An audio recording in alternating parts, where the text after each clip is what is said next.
Good evening, everybody, and welcome to the inaugural episode of the Misfit Menagerie, or Wild Beyond the Witchlight campaign. We are really excited to get started with this. I think we all had a blast with the Zero session, which will be already up on YouTube at the time that this is screening, so feel free to take a look at that if you haven't already. I just feel like it was all the Patreon-only content where we shot each other out of cannons. That was blast. Yeah, no. A blast. Usually at this point in this stream is where I would turn to Helena and say, what happened last week? But given that it was a Zero session, I guess this week we'll give Helena a night off and jump into the action that is at hand. I will leave you with this. We all gave birth. To our characters. No. Oh? Mazel tov.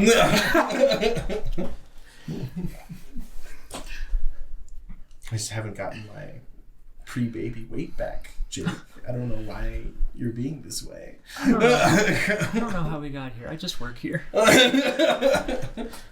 Well, now that we've established who works here, the first stars of the night twinkle above the apricot sunset. Giant dragonflies whir overhead, trailing streamers, and a low mist curls over the ground. Through a floral archway, there can be glimpsed wondrous and vibrant creatures moving about. Elf stilt walkers, dancing fairies, painted performers. Everywhere there is laughter, pixie dust, bubbles, and the wistful tune of a whistling calliope. As the carnival begins to unpack and set up, each of the wagons magically opening itself as the attractions fold as if from a storybook, we find 3 of our party already in the midst of the festivities, beginning to set up each of their acts for the evening ahead. For some of you, this is your first time returning home in 8 years, and for some of you, this is an entirely new plane of existence, following several in your recent career with the carnival. And with that, I would like to ask Cody,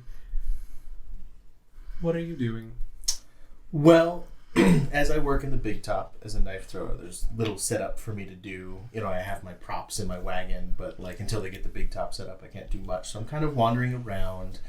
I'm rifling through a bunch of charms that I've picked up at various places, hoping one of them will protect me from being in my home plane.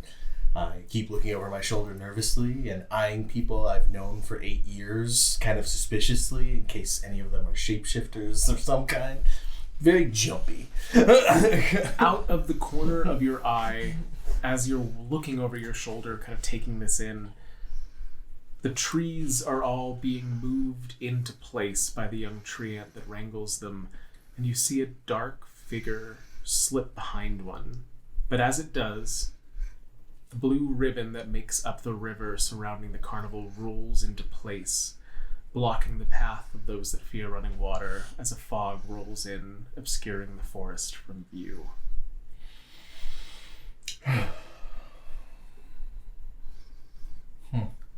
Do I know the treant's name? You do know the treant's name.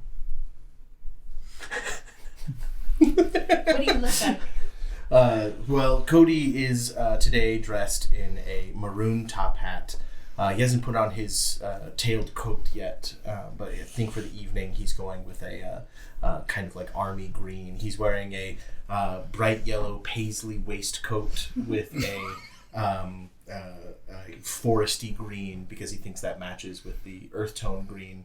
Foresty green shirt, no tie or anything yet, and he's wearing striped trousers in a pink and purple with just normal black loafers. He's just around the carnival. You're fitting right in. The spear periodically as he's moving around, the like bees. Every time he like looks over at something, like bees will suddenly appear for a moment before fading back into the little gnats that are always kind of around him that you don't necessarily notice. And the treant's name is Northwind. Great name. Northwind. You see him across as he guides one of the trees into place and helps it root, turn around with a big grin and wave across the river. Yes, Northwind, did you see that shadow? Maybe a squirrel or something? Yes, the shadows are very long here. And then he goes and starts to move another one of the trees into place. Yes. I think it's the sunset. That makes sense. That makes perfect sense. Yes, it does. I'm going to go find Burley. Okay. Since I know that character's name from the Zoom session. All right. You know that Burley is going to be around the boss's campsite, and you can see him helping to shift and shape the thorned bushes that go up to cover this employee area to keep carnival goers from accidentally wandering into your personal caravans. And at the center of those circled and colorful wagons, the butterfly wings and dragonfly wings that helped them descend from the sky beginning to fold in as the wagons take their rest. Burley stands with his pumpkin atop his head, affixed as always, eye holes cut for him to see what he's working through. I will gently touch the back of his elbow and just be like, Burley, I was just wondering if you heard anything about your brother. He looks down, his mood immediately going from excitement at seeing you to sobriety at the reminder. Nothing yet. Well, I was hoping maybe he would just wander in before we moved. Sorry. Mr. Witch and Mr. Light work in mysterious ways, and if anybody can find him, I have faith. Yes, of course. I mean, they would never let anything bad happen to anybody in the carnival. We're all family. But he immediately pulls you into a bear hug, just crushing from a bugbear in a smaller form. Where's your solstice? Oh, I do not know where my beloved is. I'm sure harassing someone for doing something they're not supposed to. And that is where we will turn to solstice. How are you beginning your evening? Are there people already, like customers here, or is it before it's open? This is before we're open, so we're all set up and only carnival folk. Okay, is there a line to get in? Yes. Okay. Almost as soon as it landed, even before the river could be finished setting up, folks from the town were already meandering about outside, trying to figure out where the ticket booth was going to be before that floral archway sprang out of the ground, and they began to form a ever-winding line backwards beyond what you can see through the mists. Yes. Seems to be a busy evening. Okay, then I am walking up and down the line, making sure everybody understands the rules. Solstice is a 7.5 foot tall Goliath male. He has just shockingly white hair. It's iridescent, it's pearlescent, and it's very long, but it's up in a bun on the top of his head. He has the sides shaved. He's just wearing plain clothes. He is barefoot, and he has a glaive on his back. As you begin to go up and down the line, the goblin that runs the ticket booth, wrinkles coming down his face that betray his age, pokes his head out just above it as you see him wriggle his way onto the stool where he actually sits to be eye level with most of the customers. Any trouble yet? Not yet, but I feel that they know that their entrance depends on their cooperation right now. So you let me know if any of them get out. Hey!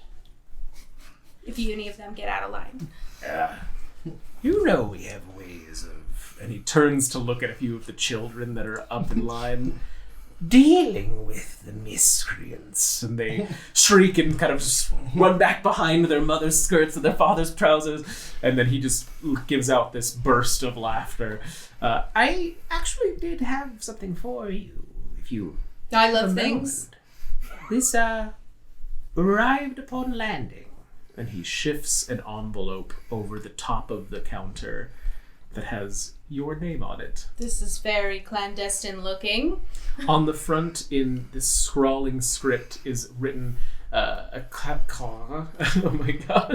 calligraphic E with a period and a T with a period in gold script. That's all it says? On the front. Do I know? And I don't know what that means, right? I I'm did sorry. not even see it appear, personally. This appeared and for me. In Will Cole. The whole place is something for you. E.T. Interesting. Yes. I will do some investigation. Thank you for helping. And I may have been a little bit misleading in my description there. The ET is just on the front of the envelope. Oh, okay. On the inside are 3 tickets. Oh. The golden tickets that they give out at the beginning of the carnival for the patrons to use. All of them seem to be freshly purchased and almost glowing as you open them, fading into their normal shimmer as they meet the light. But there is one with your name, one with the name Cody, and one with the name Nakade. Interesting. We don't need tickets, and yet here they appear. See, everyone? Look at this holographic mark. You can't duplicate this. Don't even try. Yes. We will run it under a black light. 2 black lights. And he pulls a dragonfly out of the side of the wagon that is rather large, and he crunches it without hurting it, and its tail turns from yellow to purple as he runs it over the holographic marks on your tickets. Dragonfly or like a firefly? It's a dragonfly with a Little The dragon. body is a black light. I'm just imagining like a dragonfly with a what do you call them? Those things that you snap in half? A glow Glow stick. Glow stick. You just snap it and shake it a little bit. That's canon now. And you Dragonflies haven't glow in the seen dark. any strange folk around your booth, right? It was in will call before I even finished setting up. Can I insight that? Sure. First roll of the campaign. Fucking 9. Damn it. Insight +2, 11. He seems to be completely honest, as he was a little confused at it, but you know that strange things have a habit of happening, so although it's odd that somebody could have slipped something into will call before he even got there, it's not unheard of. Okay, I put them in my pocket and I continue my lecturing. Excellent. Anything Called else it. from Solstice? If I feel like I've gotten my message across to most of these people, I might wander back inside, but no, that's mainly what I'm focused on right now. Opening night, we gotta make sure everything was starting off strict, because you can't start off lax and then go to strict. You have to start strict And you know and maybe go to lax. that Mr. Witch and Mr. Light, in the very few times you've ever gotten to speak with them, it was drilling in the importance of having a ticket. Across the carnival, as we get nearer and nearer to the opening of the gates, we find a heron god. Would you like to introduce and describe yourself? Sure. Outside of his tent area is a 3'3" black furred herringon. Couple rings, his ears pierced, but they are abnormally long and large for his small stature. I am so sorry ahead of time, folks. If the sound editing doesn't cut out the dogs barking, I'm not exactly sure what they're getting excited about, but They're people. It's probably Jake's character. exactly. Yeah, they know. As are we all. His ears are a little bit large and long for his small stature. He wears a plain button-down shirt with the sleeves rolled up, but over is a nice waistcoat. Thank you. And instead of just cinching it in the back like normal, he likes to wear a bow on the back of it, which against his tiny back is kind of large, but he doesn't mind it. It's very comfortable when he sits against things. So somewhere between waistcoat and kimono. Something like that. He is pacing out front of his tent, his establishment, getting ready for the night's festivities. He's got his trusty tarot deck, which is a normal size deck, but again, he's 3'3", so it kind of takes up his entire paw hand. And he is just kind of flipping the top one, almost anxiously awaiting the arrival of customers, going over his spiel to himself, working on his his enunciation, going over his vocal techniques and everything. Is this a specific card that he's twirling, or just the top one? It's all face down. He doesn't get to look at the cards. He doesn't want to know the order. He's just twirling it, flipping through the deck, kind of pile shuffling them, and just getting in the zone, getting centered. As you are readying yourself, your tent aside from the calliope that provides the music for the entirety of the carnival, you hear this loud screeching sound as it seems that the lever of the calliope, that the monkey that operates it turns, has gotten stuck. And you see this baboon climb up on top of it and open up the hatch and start to mutter and curse under its breath as it digs around inside. Please get this going before I need to. I'm a vocal based tent. It's really kind of a calamity. Well, if you want to see it going, the baboon says, still with its head inside, you're hearing it through the speakers of the calliope, then why don't you give me a hand? What can I do to help? I must be ready for this evening's performances. The baboon reaches down with a foot and kicks the side of the calliope, causing a drawer to pop out of the base, hidden within the ornamentation of it. Wrench! Okay, I walk over and I look in the drawer. What do I see? Go ahead and roll an investigation check.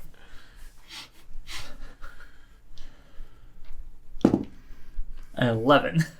All right. There is only one wrench, luckily. Perfect. And you know that Ernest would give you further instruction if it was something more complicated. And as you hold the wrench up into the air, the baboon's short little tail waggles a bit as he uses a foot to come back and grab it out of your hand and hand it up to one of his forearms and putting it down into the machine as it cranks the lever again. You hear something snap, and there's a single discordant chord, and the baboon screeches and then smacks the side of it with its other foot, and the calliope begins to rotate normally once more. Ernest, I cannot thank you enough. I appreciate the punctuality with getting the night's festivities rolling. Thank you. As you thank him, a little goblin comes up with a mug in its hand and shakes it at you. And the baboon sits up and goes, "You know as well as I do that he's not a customer. Just save it for the money-having folk." And the goblin, looking dejected, turns around and walks along the side. Yes. I think we're going to have quite the crowd here tonight.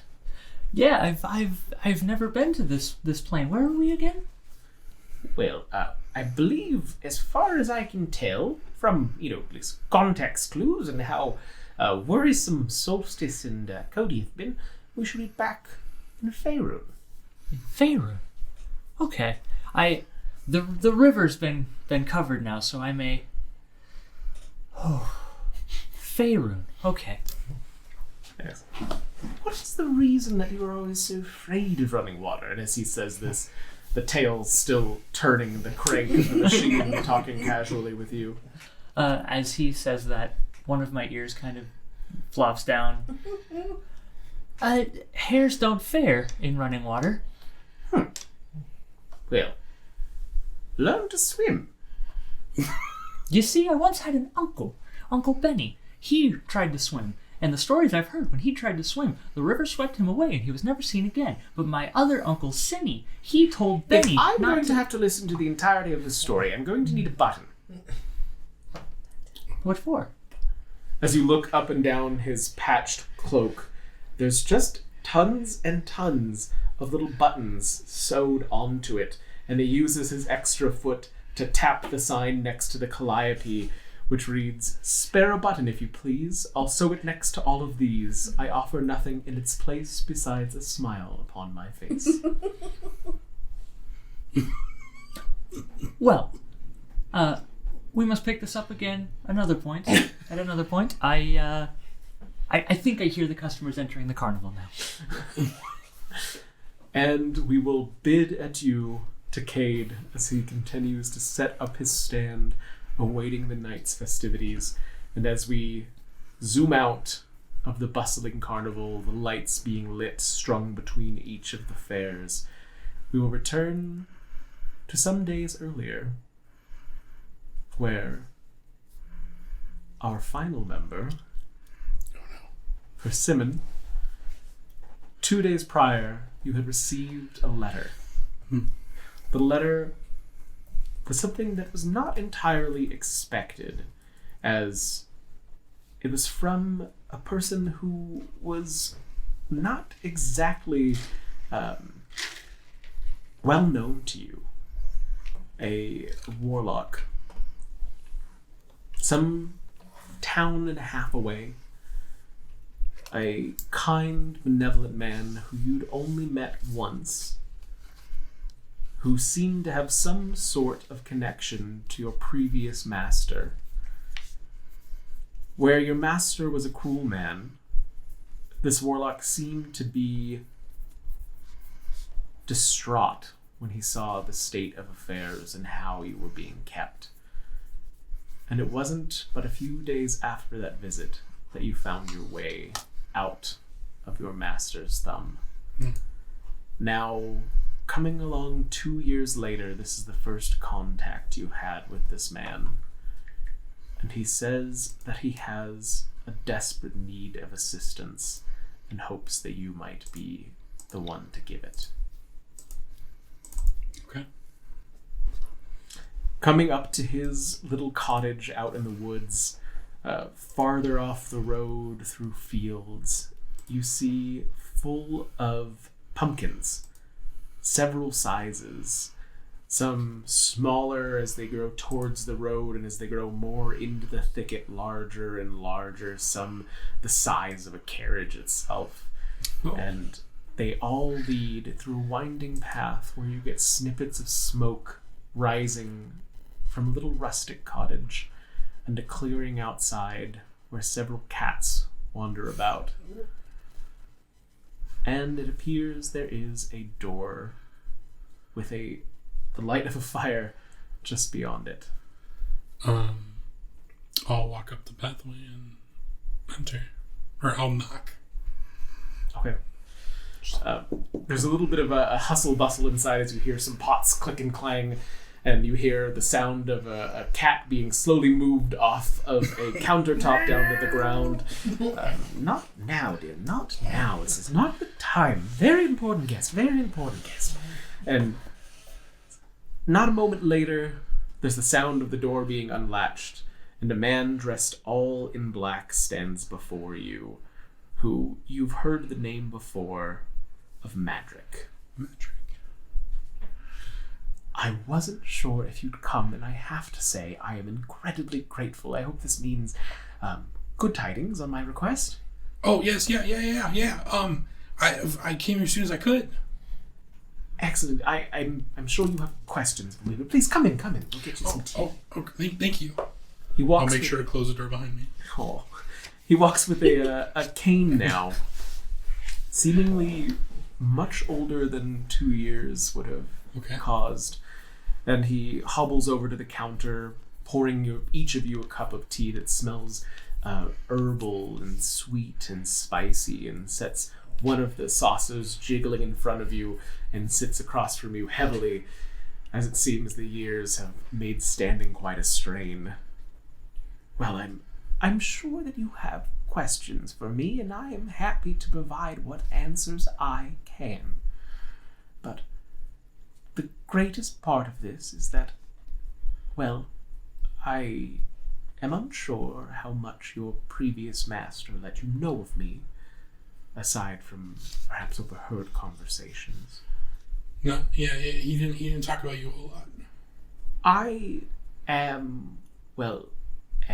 once was a traveling warlock, and I served a great power of good. I know that is not something you hear of warlocks often, but my mistress, I truly think she had the best in mind for all, and the reason I've asked for your assistance is that I seem to have been unable to contact her for the better part of a year, and, well, the separation has taken quite the toll. I am not in the adventuring shape I once was, and I was going to ask that perhaps you may assist me in seeing what happened to her. Yeah. Whatever I can do. And at that, I'm gonna like take both hands and like hold the cup up and like kind of take a sip of it because I am very small. A gulp of it. Just Yeah. all it. There is one connection, and it's very lucky timing, as I was beginning to worry that I'd run out of options. But every 8 years, our world is visited by a traveling extravaganza called the Witchlight Carnival.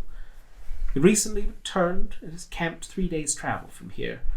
And I'm asking you now because I don't know when the carnival will pack up again and be gone for another 8 years, and I don't know if I can make it that long. Yeah.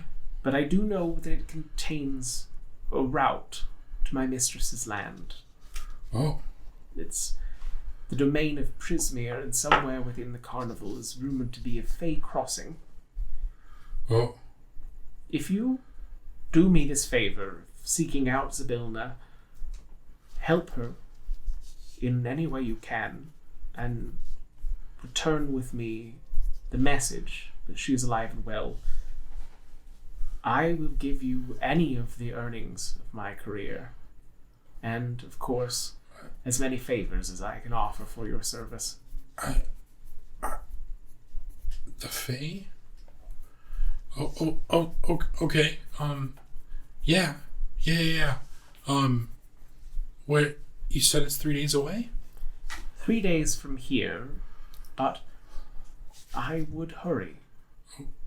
Okay, I will warn you that I know you've had experiences with the Fae in the past, not only from your ancestry, but from your wanderings. And I have faith Zybilna's realm is as safe as one can be, but watch out for yourself as well. Okay. Okay.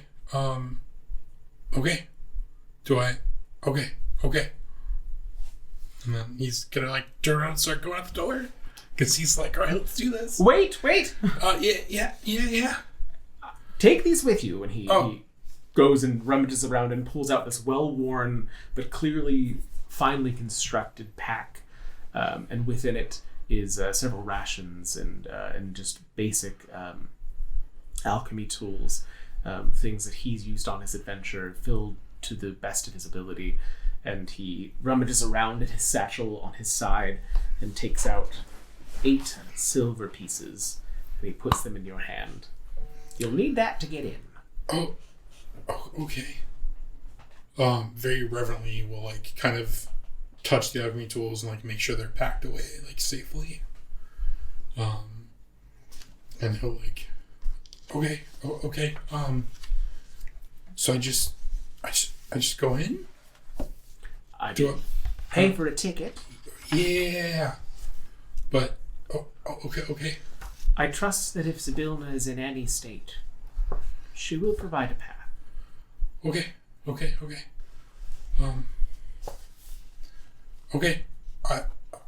I'll be back.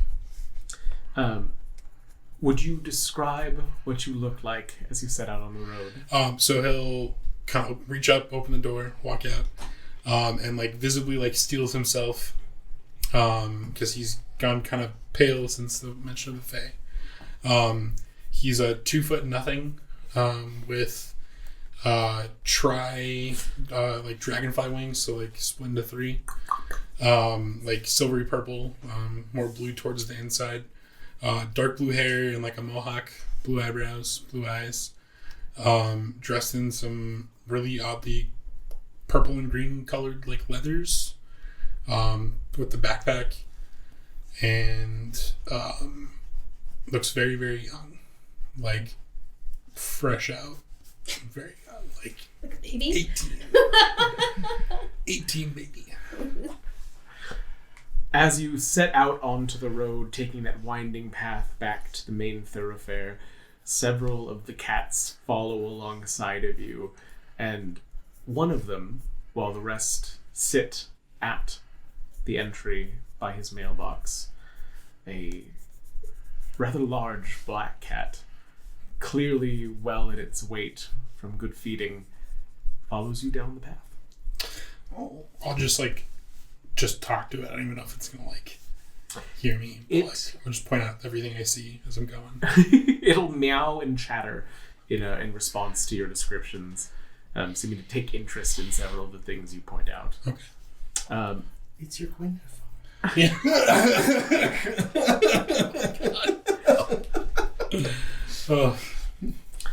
Your travel itself is rather uneventful, and it seems that many passers-by that might have taken a moment to talk see the cat and steer clear as it keeps pace with you when you're walking. Okay.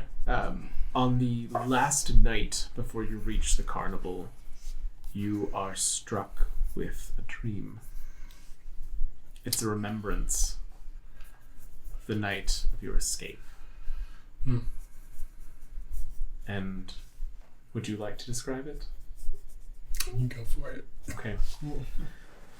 You're better at this than I am. Sitting in the dark in a cage, large enough for you to sit, stand, and lay, but not much else.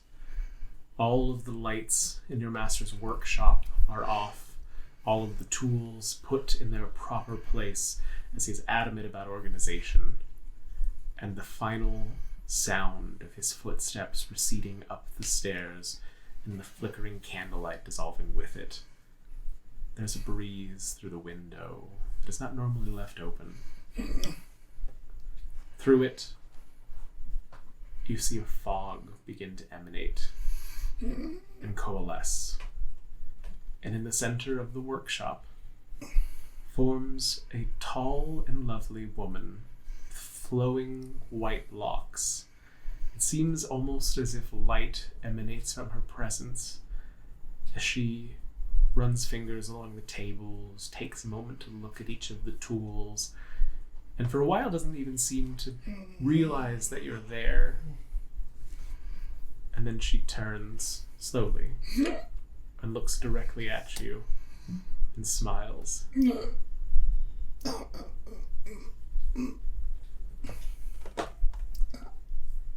This, like all things, will pass. And she kneels down and reaches into her pouch, takes out a ring of hundreds of keys. She siphons through them, picks a single one, holds it up to the cage, decides they match, sets it in front, bows, and is missed once more.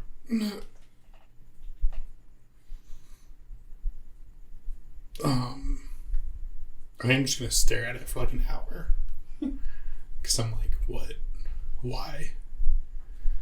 I think maybe once I hear my master snoring, I'll like slowly creep up to it and like grab it and just hold it.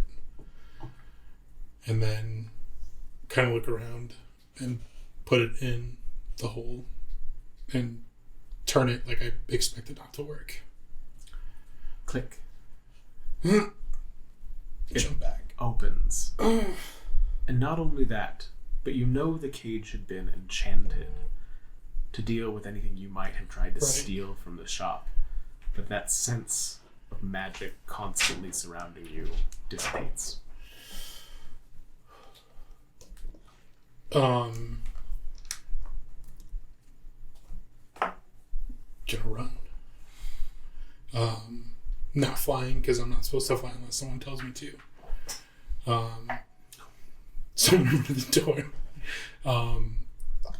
Gingerly try the door, because I'm half expecting it to like alarm go off or something.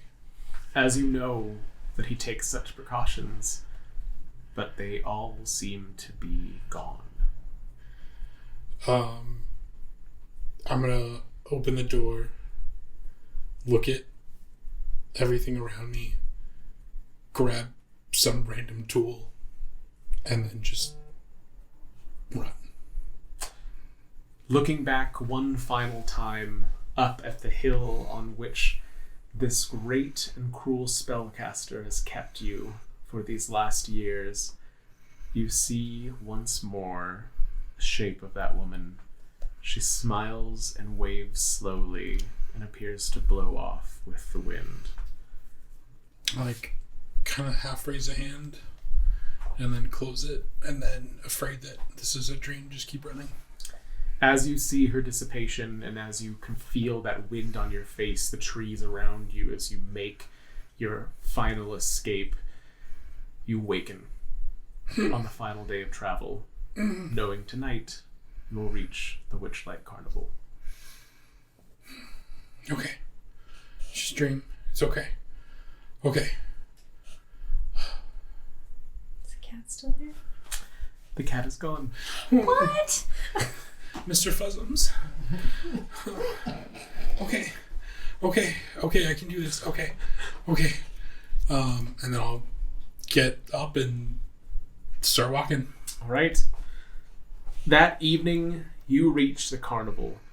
As all of you were finishing setting up, you find the end of this long line of folks from towns days' travel away, much like yourself, where at the front of it, a small and wrinkled goblin is quickly taking tickets, and you see some people begin to haggle with him, trying to find a way in without paying.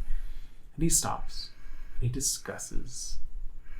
And though the conversation cannot fully be heard, there's the feeling of a magical pulse. Some sort of bargain is struck, and he passes a ticket across. The process repeats itself over and over as you finally find yourself at the ticket booth. Can I get a ticket, please? For Simon. What? I have something for you. Huh? And you see the head disappear below the counter and the sound of ruffling as he pulls out an envelope and slides it across the counter. Yeah. What? Okay. Unless I'm mistaken. No, thank you? Takes it. No, come in. Thank you. And Have fun. Okay. And I'm gonna open the envelope and look inside. There is a ticket. And on the front, in large gold script, the initials E.T. I'm gonna admire the calligraphy for a second, because I did some calligraphy work for my master, so I like that stuff. No loitering now. It's time to have fun. Oh, I'm sorry. Okay, yeah. And I'm gonna just duck down and run into the car. What? So That's the spirit! Solstice runs after you. No running! Solstice, as your hand touches the back of this fairy, there's this kind of jolt that comes through your system as being home, you suddenly remember what you've lost. You haven't thought of it recently. Being away so long, it almost felt like it had faded, like it had never been there to begin with. But that little jolt of contact brings it back with that longing. I'll have to keep an eye on that guy. Would you tell the people at home what you've lost? Oh. Sorry. I all of a sudden realized that I can no longer paint as I once did, is what once gave me so much joy. And I cannot, and I realized that I haven't been able to do that in a really long time. As that ennui strikes you, the line begins to dwindle. Most of the people have now made their way inside, as it is nearly time for the first event to start. You see a man, an elf, dressed rather dourly for the colors of the carnival as he approaches you, staring at a pocket watch. I'll go ahead and show that to you guys there. And I don't recognize him. He is one of the owners of the carnival, Mr. Witch. So I do recognize him. Yes. Oh, okay. And as he looks at the watch and looks up at you, Happy first day of carnival, Mr. Witch. if I'm not entirely mistaken, Solstice, you are home. In Faerun, yes. Well, we like to, when able, give our valued employees the opportunity to enjoy themselves when home. So, please, take the evening. You enjoy the carnival. Keep an eye out for disturbances, but you're off the clock. And as he says clock, he closes the pocket watch and tucks it back into his pocket. You're very generous, sir. And I bow to him and relax my shoulders like a half an inch. Yes. Go. Don't waste time. We have night. I go find Cody. All right. I will continue with both of you.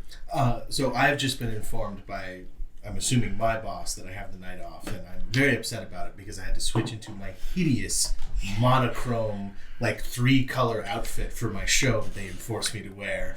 And so now I have to spend the rest of the evening in this because I'm not going to walk all the way across camp just to change clothes. And it was Burley that informed you. Yeah. Said word came down from the boss. So I'm in my lilac suit, which goes with my stage name, with like the green accents and like the gold accents. And I'm just a little annoyed. And I told Burley as much. It's like, this is very annoying for me. I prefer to work when I'm stressed. Throwing knives at young girls is much preferable to enjoying myself. Well, if you want to take it up with the misters. No. They know best. I'm sure I can find something to... I'm assuming Solstice will also be off then. Oh, yes. And he starts looking around, trying to figure out where she would be, forgetting that he was supposed to tell her. I'm here, Burley. Him as well. You're off. Thank you. Hello, my river, my meadow. Yes. Did you hear the bad news? It's terrible news. It's strange that we aren't allowed to enjoy the carnival, but we're not actually allowed to leave and enjoy Faerun. Well, I've never enjoyed Feywild, so... I know, but it would have been nice maybe to see an actual forest. It was odd that they said that this is our home when I've always considered the carnival more of our home. I suppose it is at this point. It's what we've made it. Should we go bother Cade? Of course. In fact, I have a strange thing to mention to both of you. Do you want to mention it now, or when we see Cade? I mean, it would save time, but now that you're asking me questions, I suppose I could tell you. Well, it's just... You said something weird has happened. I hand you the thing. The goblin... What's the goblin say? The ticket The goblin at the ticket booth said these were left for us at will call. Punchy. Nicholas Midnight. Nicholas Midnight. I love it. That's a great name. Isn't it? Nicholas at the ticket booth said these were left for us at will call. Get rid of them. I pretended to know what will call was, but... Get rid of them. We can't take those. If it's from her. Who's E.T.? I don't know. It's from E.T. Well, I will not touch that. Oh. Put them back in my pocket. As your booth is set up, people coming back and forth, not being quite a carnival barker yourself, oftentimes people have to approach and raising a hand to begin to try and catch an eye. There is cold breath on the back of your neck and the little sound of a jingle as behind you is another elf, who I will show you now. the other owner of the carnival, Mr. Light. I almost break my neck looking all the way up. Paragon of fashion. Looks at you, faces about that far apart, one upside down, the other right side up, as he says, Faerun may not your home be, but often we like things in 3. So, if you are not opposed, we would prefer you indisposed. You have the night off. And just like jumps up in the air and turns around, walking immediately away from you to begin entertaining the crowd once more as he waves his staff in the air, causing sparkles to rain down and children and adults alike to laugh. And I kind of like fall over and lay on the ground for a second as the leg thumps. And that is when... What has someone done to you? I rush up to you and I try to check. Who did this? Solstice. It's Cade. It could have been a cricket. Well, I don't harm crickets. But When you say you don't harm crickets, suddenly like butterflies kind of appear around me, and then I just kind of... or butterflies, of course. No, it's just they react emotionally. So when I react emotionally, they do things. Oh, okay. I'm sorry. That was Mr. Light. Mr. Light always catches me off guard. Why would Mr. Light speak to you? I mean, you're not even a proper member of the carnival. I'm working on it. The shade. That's harsh. Well, this is common for Cody, so you guys will be used to it. I'm sorry. Trying to shake off that sentence and keep going. So it's my first time in Faerun, and I was just told I have the night off, but I'm from Greyhawk. There's not going to be anybody working after. They're giving everyone the night off. Yeah, makes sense. Rule of 3. I worked on my attention grabber and everything, and I have tonight off, I guess. If you would like, we could go to our wagon and you could pretend. And then Solstice, you could stand guard over us and I could throw things. I was going to do that anyway. Well, sure. I mean, so yeah, you guys have the night off too? Yes. This is our home plan. That's right. That's right. Supposedly. Yeah. Anyways. Do you know an ET? And I show you the Don't touch them. letter. Solstice has already been cursed. What? You don't know that. And then hands behind. I just show you. You're just like sniffing it almost. Like. Yeah. I don't know an ET. What's inside? Roll a perception check. Oh. It's the dramatic D20. I love the dramatic D20 so much. Okay, what is my perception? I don't think my perception is very good. But we're gonna find out. Well, we're all level 1, so none of us are very good yet. We're babies. Mere babies. That's an 11. It's faint. Very faint. But the envelope smells of rose and something like turmeric. I love the smell of turmeric. I mid-sentence. No, I don't think I know. And I put my face down near it and I... Does it smell like evil magic? I waft him at you. Old lady? Your name is on the top ticket.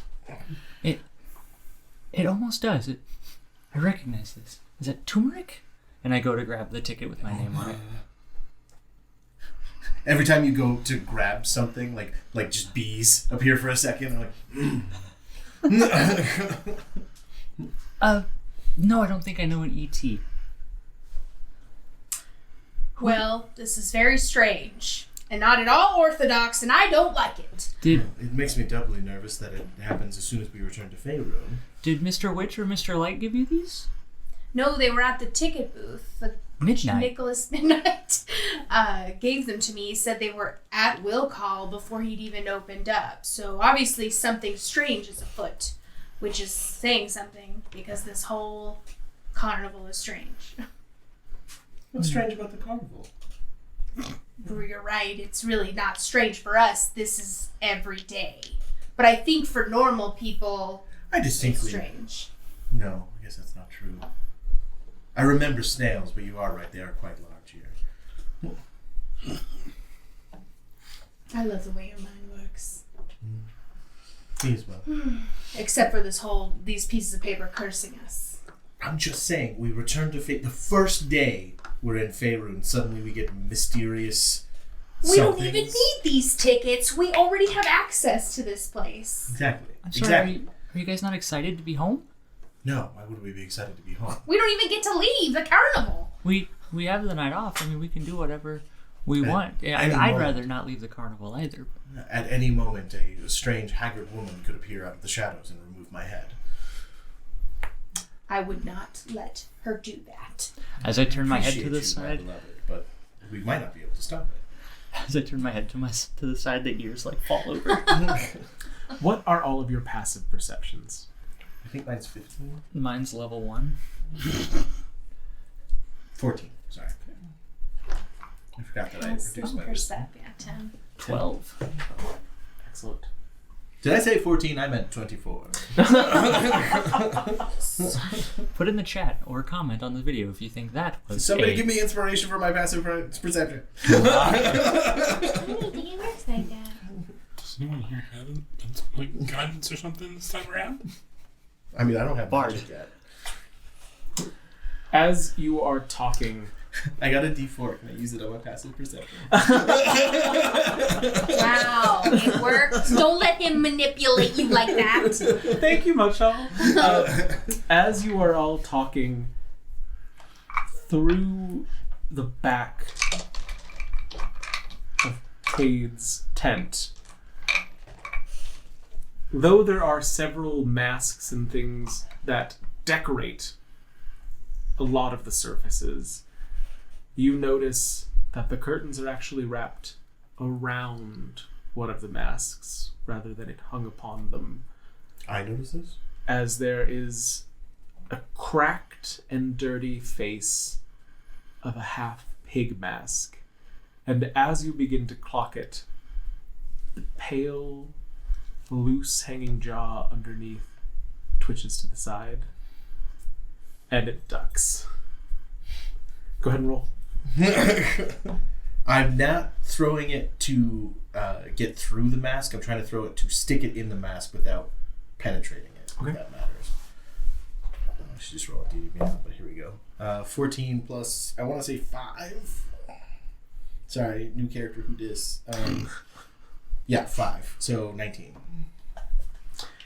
It sticks into the skull of the mask, and you hear a light hiss as the curtains are thrown in front of the mask.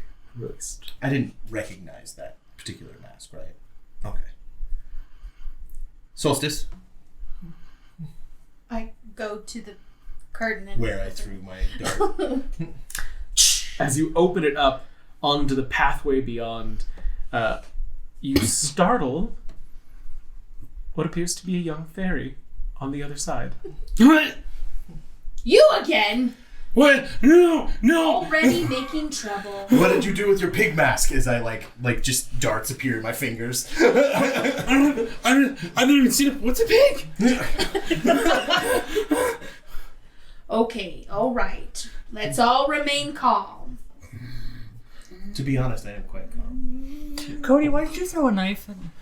There was a pig mask sticking out of your In my- tent What? with a strange jaw. I believe they were trying to intimidate us. Small pixie. I'm not. Yeah. I kind of walk He's past. clearly a Nixie. Small fairy. Yeah. Sylph? Fairy. I kind It's of a walk strangely past generic term. Solstice and Cody, and I just stand up as much as I can, and I actually get to like look down at someone. Put a hand out. Name's Nickade. Hi, Persimmon. Hi, Persimmon. What brings you here? Oh, I'm informed I have the night off. I'm not used to that. I'm sorry. Okay. What are you doing? Is an incredibly silly name. You're mean. Oh, I'm sorry. I have an inability to lie even in social situations. Why are you That was behind? not something you had to say, though. You're mean. We like them, I promise. Why are you behind my tent? I don't know. I Did you see someone in a pig mask run past you? why would someone be wearing a pig mask? If that confuses you, the rest of the carnival is going to be quite shocking.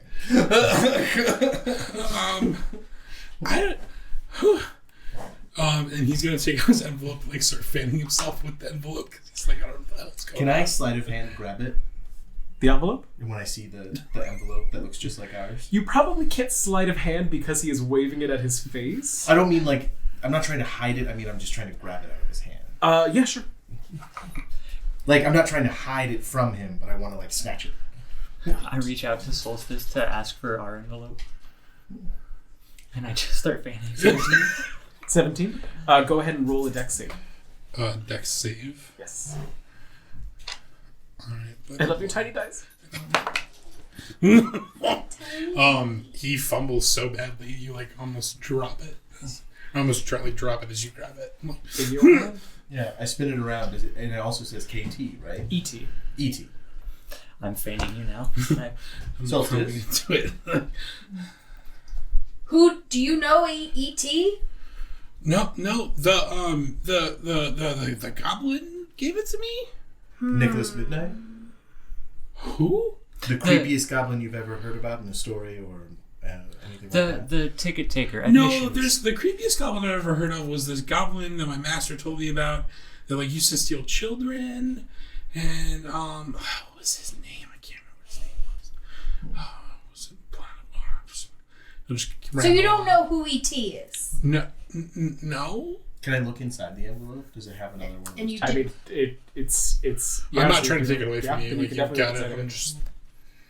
You're a large man holding my envelope, so like, I'm not doing The anything. ticket is the same as ours? Except for it has written in a similar handwriting, Persimmon Bramblemoon. And it's not a Witchlight ticket, right? It is. It is. Persimmon Bramblemoon.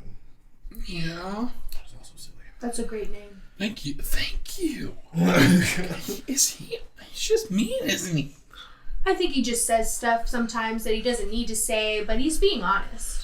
There's no thought. It just comes up and then straight out. To be honest, It's not personal. I find you quite adorable. And I think you would make a great companion for, I don't know, a fracas or maybe a short vacation. But you just have a silly name. All of his holes would be so small. I didn't mean in a sexual way, my love. Oh, Companion, This- not lover. interesting. I'm just like backing behind Kate. Like, what's going on? I kneel down, give you your envelope back. What we're trying to say is you have no need to worry about us causing you any physical or emotional harm, aside from my propensity to say exactly what I'm thinking. I turn around and go, "That's a good thing. We're in the clear." Okay, I'm gonna take that. So, why do you guys have an envelope with ET too? I don't know. We do and we work here. It really makes no sense. You guys work here? Yes, I am the We night do. thrower in the Big Top Show. Cade does something, and I- Solstice is with security. I'm a medium. I speak with those from beyond. As in dead. It's very spooky. Do not let his cute ears deceive you. They are so adorable. Maybe you have similar problems where you're very cute on the outside, but you're hiding a deep, dark, creepy secret. Well, It'd be best to get that out now, if so. earlier he did refer to someone as his master, so it seems he was in some kind of indentured servitude at some point. Where is this master? Does he need to be taken care of? Unless it was an apprenticeship. Or was it an apprenticeship? Because that would be much less. No, I lived in a cage. I don't know where he is now. hopefully dead. Well, if you find out, I will help you vanquish him. Were his initials E.T. as I'm now flipping through the tarot deck? No. Can I just Also- start naming off people at the carnival to see if they have ET? Like under my breath, like just going through all the names I know. As you go through all of them, there's not a single ET combination. And as you are trying to determine it and scaring the bejeebus out of your new fairy friend, I'm trying really hard to care. the tune of the calliope changes to a jolly, jaunty song that you know marks the actual beginning of festivities. Though folks have been milling around and some of the booths have been open for purchases and food, this is the welcome gifts as an hour at the carnival has passed. I will unceremoniously, Unceremoniously. thank you, grab your hand, Persimmons, and go, you can't miss this. Right. And start running towards, walking jauntily towards You're still basically dragging these. Okay. I look back at you and go, you know you can just fly. I can? As I'm Yes, like, of course you can. Okay. Witchlight Carnival. And then I'll start flying. But like super low, like barely above the ground. And not like enthusiastically like You're not going to be able to see anything from out there. Fly at least at my eye height, if not solstices. Okay. I look at you and I go, how high can you actually fly? Because watch. And I jump as high as I can. Go ahead and roll an athletics check. Or acrobatics, whichever you prefer. I think I have a stat for that.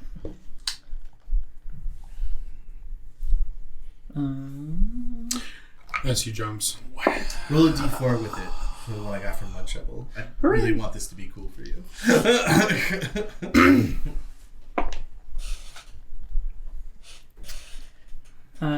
13, but I am a rabbit. You are able to jump twice the height of the fairy. Though you know it's not as high as you could go, it is still quite an impressive feat coming up with your feet at the heads of your normally much taller companions. I will look at you and go, Kate, you're going to ruin your waistcoat. When I land, I stop and I check it. As you Can't hit, you do that all the time? Pretty often, yeah. It gets tiring after a little while. That's so cool. as you hit the ground, a 12-foot tall walking tree, garlanded in golden ribbons, marches down the thoroughfare. Emerald clouds swirl above the tree and rain down golden spinning sycamore seeds. Fairgoers try and catch the seeds before they hit the ground. As they gently fall, a chatty squirrel scampers along the boughs of the tree, handing dandelions to selected passers-by, and it reaches out from the branch and drop one to Persimmon as it nearly loses its balance and goes back up into the tree itself. As it's like starting to fall, I'm gonna do prestidigitation, do like a puff of air, or druidcraft, like a puff of air, so it like flies back. And it lands on its back on the branch. Sorry. Puts a hand up to wave at you as it uses its tail to hop itself upright and begin its chattering once more, heading out those. And with that service to the squirrel, saving it from sheer doom, the mood of the carnival raises. A carnival. A fellow lover of animals. I appreciate that, sir. To be honest, the last 3 squirrels we had, that's how they went. This must be it's like a dangerous job, I guess. I mean, being a squirrel is pretty dangerous. Their brains are very small. It's mostly in their tails. Really? And what? Right? It's mostly in their tails. I mean, Their all brains? the squirrels that my master That had seems me dissect, anatomically there were weird. no brains in their tails. Cool. I guess I'm mistaken. As the discussion continues, you see the squirrel pause as the tree continues to walk and look at each of you. And then it grabs a handful of the dandelions and runs down the branch through the crowd weaving and holds Do I know the squirrel's name? Red. Thank you, Red. I guess we have the night off, so we are technically guests, so this is okay. We have our tickets. If anyone asks, you make sure you tell them that we. So this is like, why didn't you ask to see our tickets?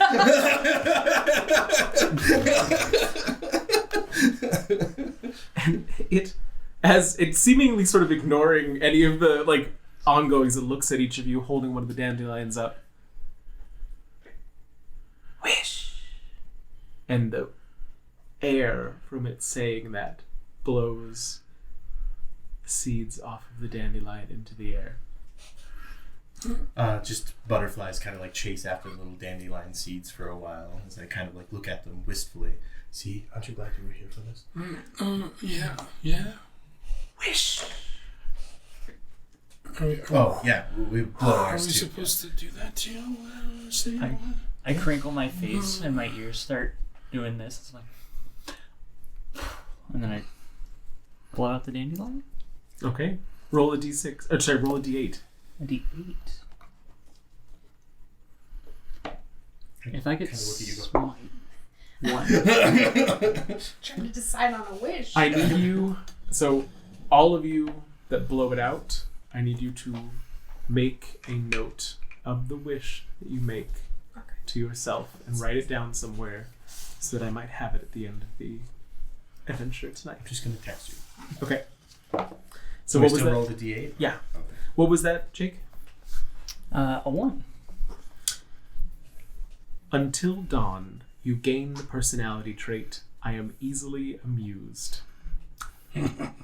Okay. Any conflicting character trait is suppressed in the meantime. What did everybody else roll? A 4. You gain a die, a d4, which you can add to one ability check you make before the next dawn. You got another one!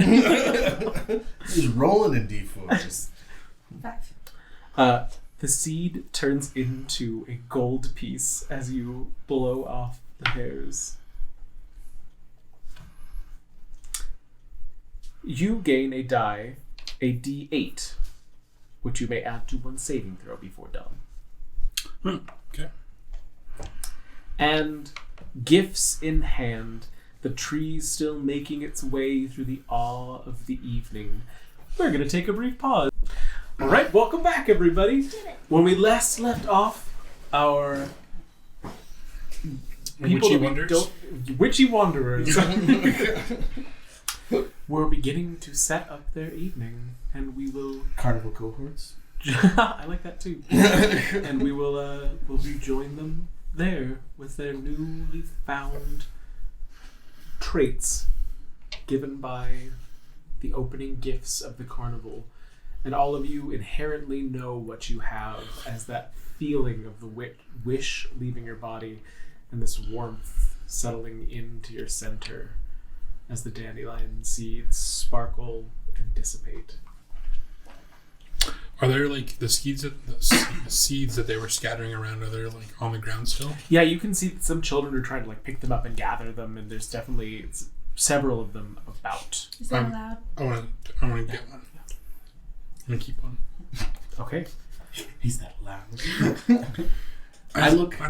that allowed?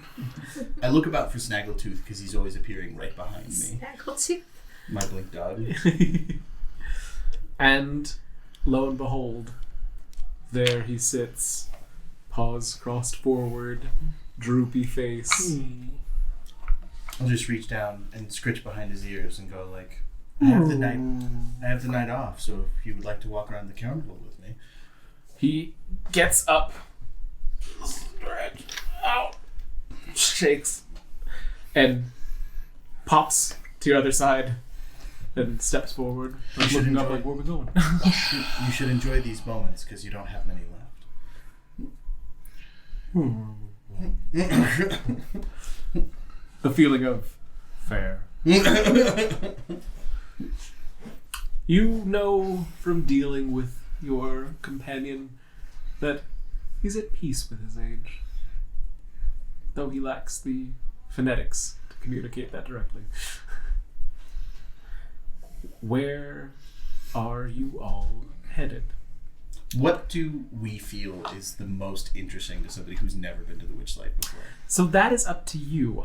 On the map in front of you, if you want to switch to the map screen, are the listed events happening all around the carnival. Many of the folk that are around, you may not have really interacted with as much, though you know that everybody that works here is friendly, of course.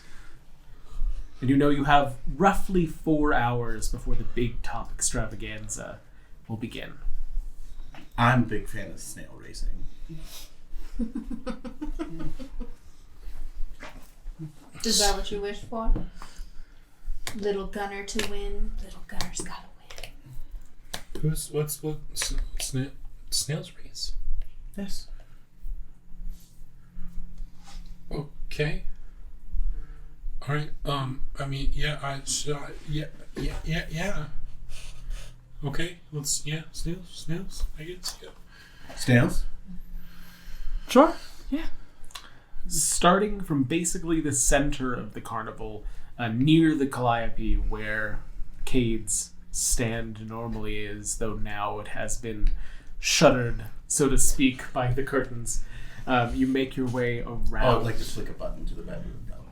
Flick a button? Mm-hmm. All right, yeah, taking it off the coat. The goblin runs and catches it as you continue on past, and you see the baboon, whose name you do know as something that I'm about to pull up right now, Ernest, because I already right? had it open, and there's so many things here that a lot of things are open. Ernest. Ernest hops down, his tail still twisting the knob as he smiles at you, reaching into the cup and pulling out the button and tucking it into a pocket. Too kind as always, Cody. Too kind. Please don't tell me that you think I'm going to die again. Your honesty is charming, but my wits are at their end.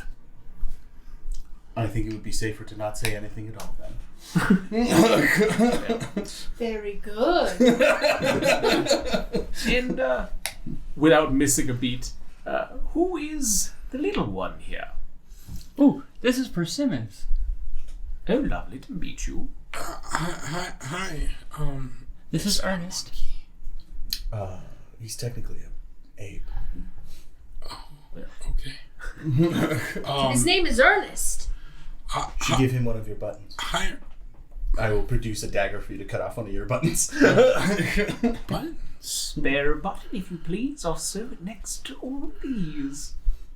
But You It's don't a have racket. to. You don't get anything It's okay. for it. I'll reach down like on my boot and pull a button off and like Okay. toss it to him.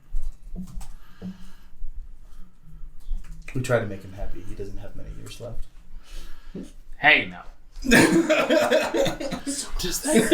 that get annoying? I love him with the fire of 1,000 suns, so no. But I'm probably the wrong person to ask. Okay. Does that get annoying? After a while, it becomes expected. Okay. You can do it back to him, That Yes, I is appreciate honesty. that is a saving grace. if that helps. He's a good teacher of language. He's teaching me Sylvan, Okay. but sometimes It's an unnecessarily complicated language. agreed. Okay. All right. Speak for yourself. I may have the body of a baboon, but You also have the ass of a baboon. he And the face. sticks out his tongue at you and turns around and wags his butt. I mean, you're not lying. But the ass is part of a Honestly. body, unless there is a donkey Are you involved. picking up traits from spending too much time with this rascal? Oh, I hope not. Well, Maybe some of my traits will wear off on him. this is indeed. I apologize for being a little more on edge, but this is my home plane as well. And if you happen to see my body wandering around, I wouldn't mind seeing it again.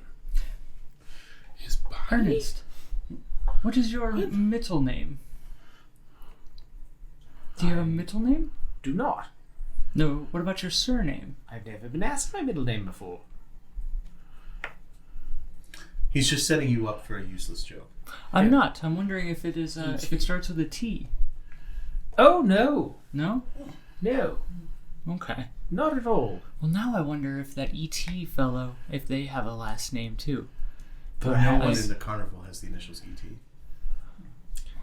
I may not have a slab of mutton, but a name I'll give you for a button. And the foot comes up again. And we're back. One complete loop. The goblin if you want, I can rattles. give you another one of my buttons. This is my work suit, so they have to replace them. And you hate the work suit anyways. Yes, look at it. I think it looks rather nice. There's only 3 colors. Yes, it's relaxing to look at for once in your wardrobe. I don't understand. I know. Well, shall we? If no buttons more you have, please be gone. I'll cut off the button and then give it to him. Got to gab. And he, without looking up, raises the other foot and takes the button and sticks it in a pocket.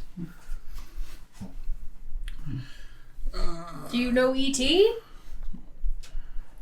I'll show him Persimmon's envelope. Little goblin fellow, rather grey, big eyes. It was the goblin? I must be thinking of somebody else.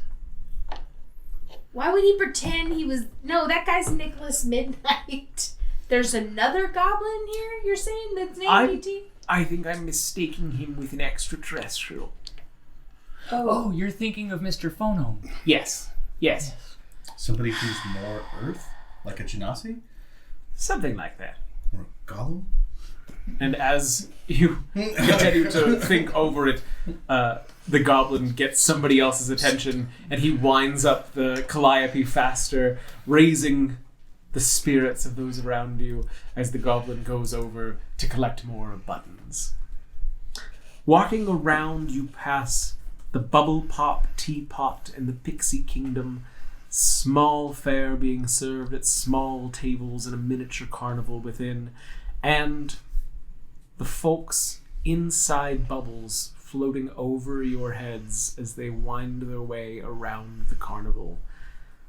You see the Hall of Illusions with a mime standing on one side and a mechanical figurine in a glass box on the other. And as you pass it... Percy's gonna go over to that. Go Because over. he likes mechanic stuff. Okay. I'm also going to take the mime by the hand quickly and say, sorry. As you take his hand, a jolt passes through you. That feeling of his loss, reminding you of the loss of your own that happened at this very location. Would you mind sharing your loss? Which one? The one we discussed through text? Yes. Okay. I suddenly remember that I used to tell all kinds of tall tales all the time, but I am no longer capable of any kind of dishonesty. Okay. As you... From not just okay, Chris. It's just not okay, Chris. As you approach the front of the Hall of Illusions to see the mannequin, there's a wooden mannequin of a grinning, raven-haired young woman in witch's attire, and a green flowing cape hovers inside the glass cabinet. At the top of the cabinet, a sign reads, Tasha the Wizard, known for her hideous laughter. A halfling couple holds hands as they approach the glass cabinet. One of the halflings is wearing butterfly face paint. As he drops to one knee and pulls a small wooden box from his pocket, his sweetheart bursts into laughter and begins rolling on the ground. The halfling in face paint begins sobbing and darts into the nearby tent without getting his ticket punched. It's against the rules. Follow that being. Following him inside? Yeah. Okay. Go I need ahead. to get my ticket punched before I go in, or... I feel like you would. You'd be like, well, here's my ticket. You can't go in there, hold on. The mime is ready and punches each of the tickets of those of you that are planning to go inside the Hall of Illusions as you begin to chase after the halfling. Solstice, usually we do all of these things for free. Do we really need to... It's better not to argue. You have the first thing you have to role model the proper behavior that you want to see. That's number 1, darling. I mean, that makes sense. So aren't you, I find your strict adherence to rules kind of annoying sometimes. Wow. Are you still intending to go after him? I already took off. Okay. Yeah. Can I please get She has my ticket because I refuse to touch it. So. Can I please get a perception check from all of you going after him? It's quirked, but it was almost a 20. Oh, it's much worse. 15. 19. All right. As you come into the Hall of Mirrors, reflections come up on all sides. Each of them showing, at first, your body is warped in different ways. You see the small one where you're rounded out, a tall one where you're spaghettified, and as you make your way through, you get separated from one another. Before we get separated, I turn to one of the more normal mirrors, touch his hand, and goes, "I'm sorry for your eternal torment." Wow.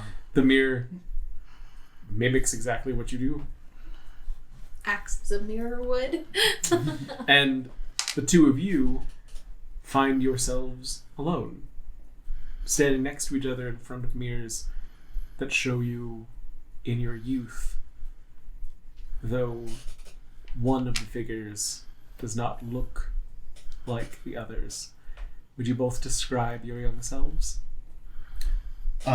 Cody is in drab villager's clothes, a little bit nicer than your average villager because my mother was a seamstress and for the town. But Sans, my swarm, holding just some flowers as he looks up reverently at.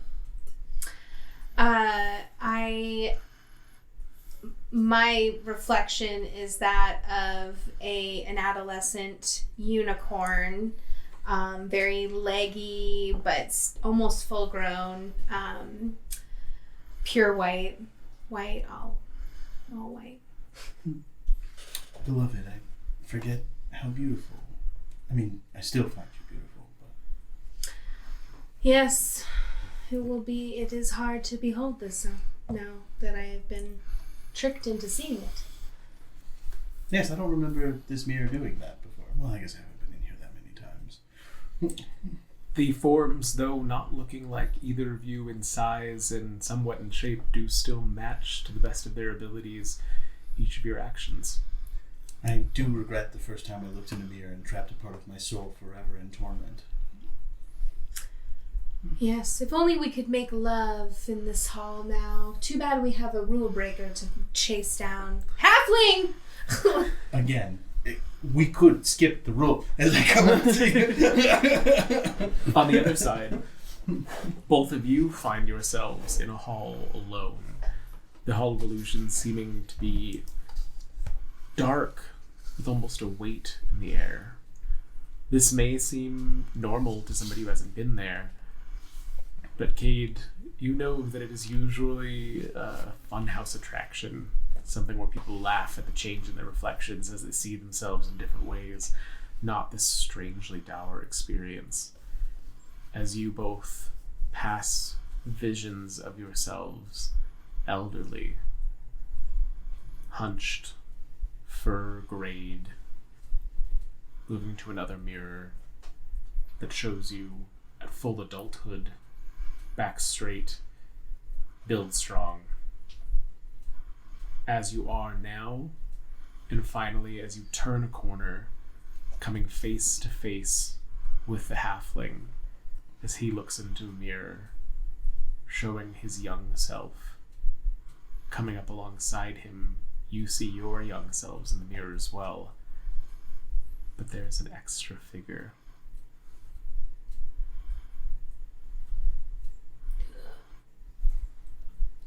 Standing directly in front of him, and I'll show you these.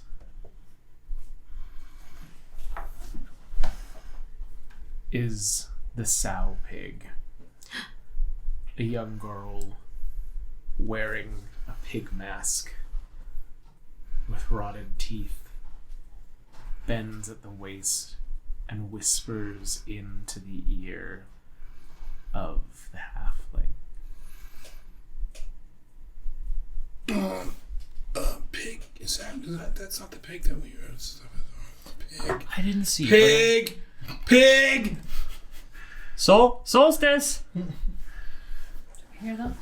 Hearing you yell, he looks up, and as he does, in the mirror, she stands, smiles, and turns as if to walk deeper within it. He falls to his knees. I'm gonna go to him. Are you okay? What?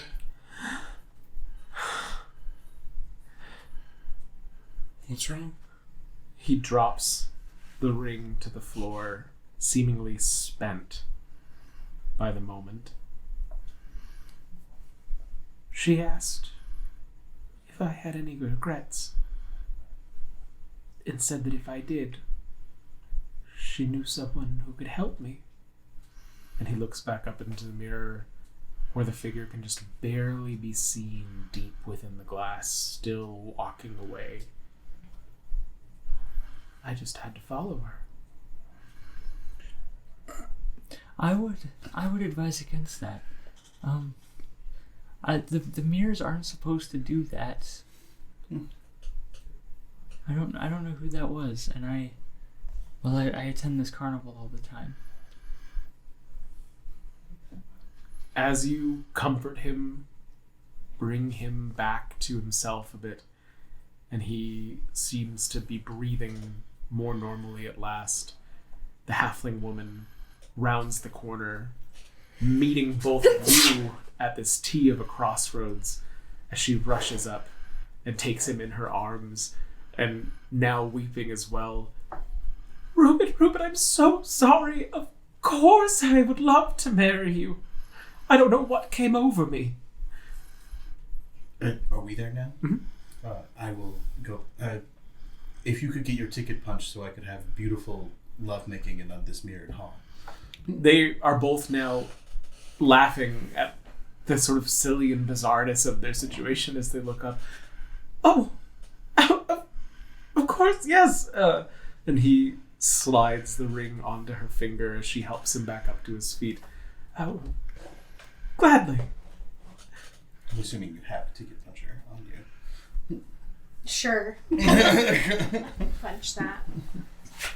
As you punch both of the tickets, suddenly the air in the space seems to lift, as if whatever was bringing this darkness settles, and lights flicker into being above as fireflies of different colors light up the space in greens and oranges and blues and yellows. My swarm will turn to fireflies as I look at them. What? This place is weird. Did I hear you screaming pig, pig, pig? Yeah, there was a pig. You said you were looking for a pig. There was a girl with a pig face. Did she have a dart sticking out of her mask? No, I think she may have taken that out. She did. She did? She did. She did. Yeah. Where did she go? She went in the mirror. I will immediately turn to that mirror and try and walk into it, thinking it's a hallway. It is. You walk straight into that reflection of your younger self and are bounced off the mirror. Oh. Leaving a smudge. I think you should try again. You didn't walk fast enough. True. I will walk faster into the mirror. Make sure I'm there to catch you. As you bounce off and back into Solstice's strong and waiting arms. Solstice, I think you need to smash this mirror. I look at Persimmons and I That's just... certainly against the rules. Well, Yes. I mean, it was funny, right? Yeah. Yeah, it was. I look up at you like this and go, why would there be a pig girl in the mirror if it's not a hallway? Why was she watching us earlier? Guys, I don't know what's happening, but it was dreadful in here. And she mentioned something to, I didn't catch his name. I'll find out eventually. She whispered something about regret, and wanted him to follow her through the mirror. I don't Now, we're aware of people going missing, right? Yes. I wonder if this has to do with the disappearances. And it's a simple solution or a simple explanation. we spoke about this a little bit out of game, but to introduce it into the setting, all of you that work for the carnival are aware that things have been a little bit strange, especially recently, with items and some people going missing. It was unclear whether people left without their tickets or disappeared entirely, but when it started affecting members of the carnival, like Burley's brother, that was when it became more clear that something was happening. We should let Mr. White, Mr. Witch, and Mr. Light know. I mean, they'll be much more capable of handling this problem than we are. Yeah, I mean, it's just been hearsay before, but I'm scared that we almost actually witnessed it. I mean, Burley's brother definitely went missing. Mm-hmm. Mm-hmm. Hearsay means that it was untrue, right? It means Traditional. somebody is saying something that they heard somebody else say. As if somebody was here and they said it? Hearsay? No. Okay, I'm sorry. I need to clarify. So one halfling went in, and then after talking to this girl, now there's two people who seem to be reunited. So, you all saw this failed proposal happen outside of the front gates. The male that was proposing, when his betrothed fell laughing on the ground, took it as her rejecting him and ran into the tent. Oh, okay. They were able to catch up with him as he was standing in front of the mirror, speaking with a being inside the mirror. And then she came after they sort of rescued him. This pig girl must have looked in a mirror one too many times. Mm-hmm. So her soul is fully trapped within that realm. But she wasn't in the mirror when Yeah, that makes sense. earlier. What? Everyone knows every time you look in a mirror that a piece of you gets trapped within it. But we saw her physically at our tent. There could have been a mirror there. But you threw a knife at it.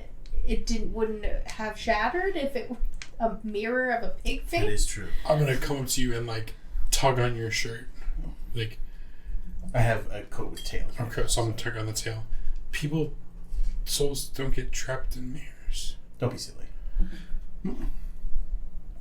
How else would know what you're going to do before you do it? So there's this.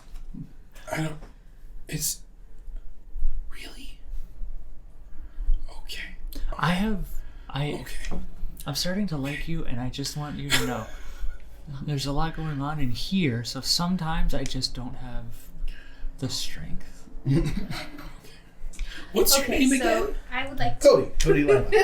And this is my beloved Solstice Moonshine. Moonswood. I'm sorry. I bow. Okay, mirrors, traps. So investigate Clear. inside this place in terms of... So what do I want to find? I want to know... So like above us is a ceiling, right? This is an enclosed building. With just halls of mirrors, right? As you were looking up before, it kind of went off into this void of just darkness. Okay. But now that it's lit, you can see the underside of the actual tent itself, because it's all within this pitched tent. And it's painted with murals of shifting images that show grinning fairies diving into pools of color, and the helical stripes of the tent's canopies that are pointed rotate in spirals above you. Okay, so if I wanted to get a better view of the maze of these mirrors, is there a way for me to do that? Like climb on top of these wall barriers, or? So they are mirrors just kind of lined up together. So if you look at them from above, they are like just lines. They would be really difficult to get on top of without breaking them. Okay, but we think she's in the mirror. Yes, we're soul trapped for all eternity. I don't think that is at play right now. Maybe she's. But we'll keep that in mind. Maybe she's found some way to return from the mirror realm. She seemed to want to help those people, but was she really helping them? I would say no, as I'm now playing with the tarot cards and just kind of shuffling them. That was an attack of. She was taking advantage of our friend in his most desperate time. Do I remember anything from my time in the Fae about like fairies doing deals or like things like that doing deals? I feel like that would be common folklore. Yeah. Okay.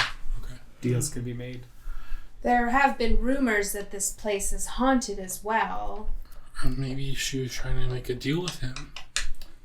Solstice, don't be silly, beloved. Ghosts aren't real. Did you bring up your desire to see from above to the rest of the group? Maybe like, I wish I could get on top of these mirrors so I can get a better sense of this whole place from within. As I walk over to Solstice and just kind of put my arms up, what kind of deals are you referencing? Lift him up.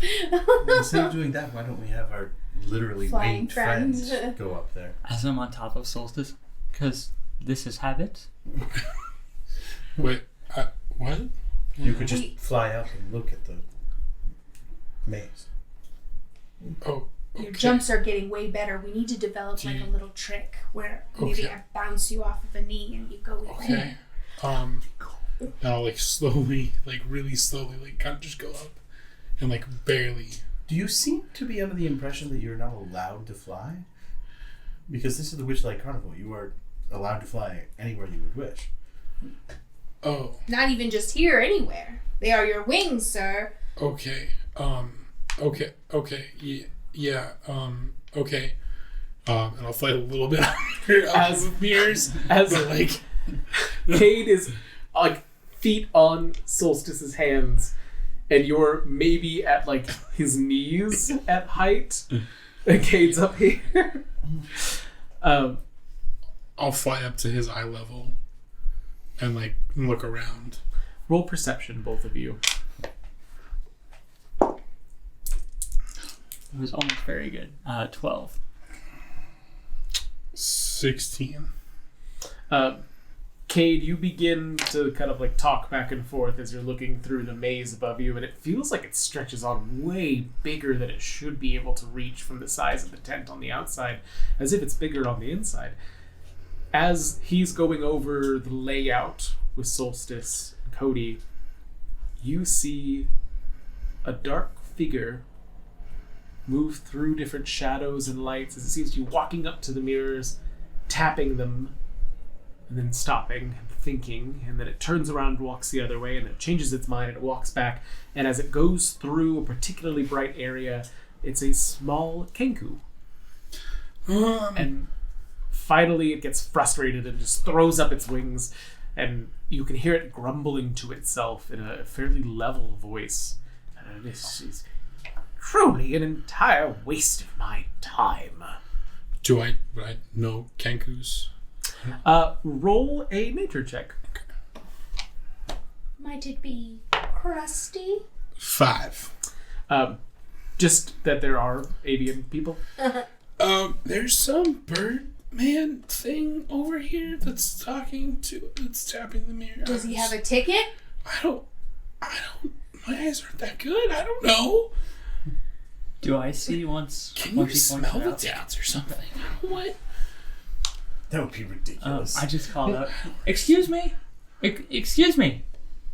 As you call out directly to the kenku, they look up, and the hood kind of falls back, revealing with the beady eyes and the beak coming forward, and that recognizing that it's been seen, it goes and sprints as far away from you as it can. Does not have a ticket. No way that one has a ticket. Jump after it. Come back here! And I guess I run with you, trying to tell me where to go so we can find him. We can tell. Okay, can I get a persuasion and a strength. Sorry, not persuasion. Perception and a strength. Darn it. Can it be athletics? Yeah. Because you have advantage on athletics, don't you? Where would that be? Oh, no. Goliaths just have athletic skill. Yeah, That's what it I is. don't think I've seen that. Yeah, I got a 10. Another 12. Okay, so you were able to make it about halfway down the hallway before you trip, and his weight being held so high above you, making this situation top-heavy, goes forward until you're both on the ground, Cade having to roll not to injure himself. But you can hear the motions of the Kenku as it crosses the T in front of you, heading towards the exit. Halt! Both of you on the ground. I'm going to scoop up Cade, like, so he's just, like, on my shoulders, like, gripping my head, and then pursue while you get up. Okay. Can I... And then I'm going to turn to you and go, this is exciting. I haven't read message in a while, but can I message forward and just say, stop, we need to talk? Sure. What does that look like? As I'm on Cody's shoulders, I just like touch my head and I kind of focus in, and my eyes kind of, so I have like rabbit eyes, but the little sliver of black kind of goes wide across and back. And as you send that out, you get the response, no. So Cody just hears, tell me no again. If I get a clear shot, should I pin him to something? Indeed. As you exit the flaps of the tent behind the bird, the mime jumps in front of you and points in the direction that the bird had gone, going, Okay. Do I see the bird? roll a perception check. Should I roll 2 since I'm coming after? Yeah. Any of you that are following are welcome to. 15. 15? It just keeps getting worse and worse. 3. How far behind are Solstice and Persimmon?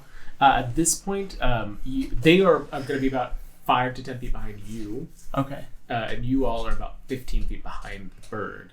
As you clock him duck into the throng of the crowd.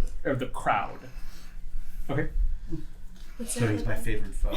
It's a class feature, not magic. So I think I just can like zero in on him. Maybe it's my swarm. Like my swarm suddenly turns into angry fireflies and like surge forward, and I can follow them. to They like wherever make he a is. line to it. That's cool. Breadcrumb trail. I was thinking like scout flies from Monster Hunter, but that might be a reference that nobody gets. As your sense of the creature that has ducked into the crowd locks into place, you feel that perception change as it seems to get taller ever so slightly and stand straighter.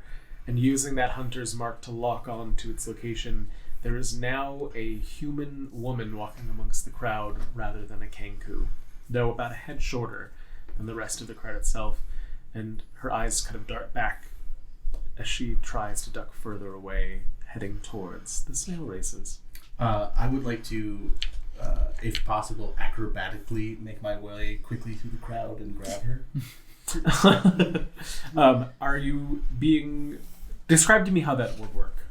Or how I'm that's working. like trying to just like literally like just move, anticipating the crowd to like go through it. Not necessarily running, but like just not being impeded by the crowd. Okay, go ahead and roll acrobatics. 22. Oh, you are able to do it, and you, at the archway that marks the entrance to snail racing, get a hand on her shoulder, and breaking her focus, the hand goes down, as suddenly there is once more a Kenku standing before you. Turns around, readying itself. No harm needs to come to either of us. I jump down in front of. I hop down in front of Kobe, and I say, "How tall is the Kenku? I need to know if I need to look up or straight." Straight ahead for you. Straight ahead. Now that we are greeted formally, hello. My name is Cade. What were you doing in there? And where's your ticket? Have they caught up yet? Yeah. Yeah, I mean, it's a short walk from the Hall of Illusions to Snail racing. The Kenku reaches into its pouch slowly and takes out a ticket.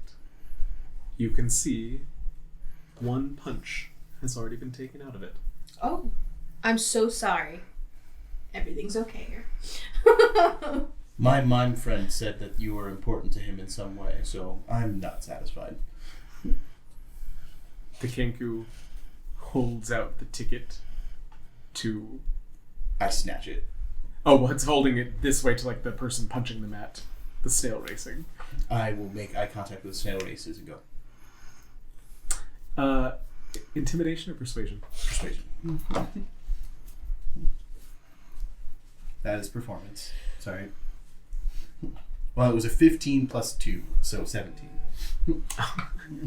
Okay.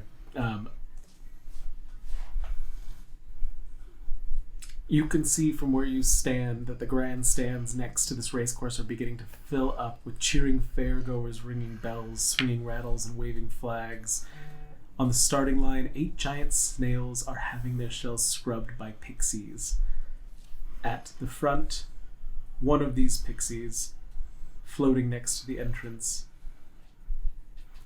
looks down at you as they slowly lower their ticket punch. And the Kenku, looking back and forth, Solstice, if you pick him, puts its... He hasn't broken any rules. He has a ticket. he may have stolen our friend's voice. Or she. I don't think that'll be necessary, Cody.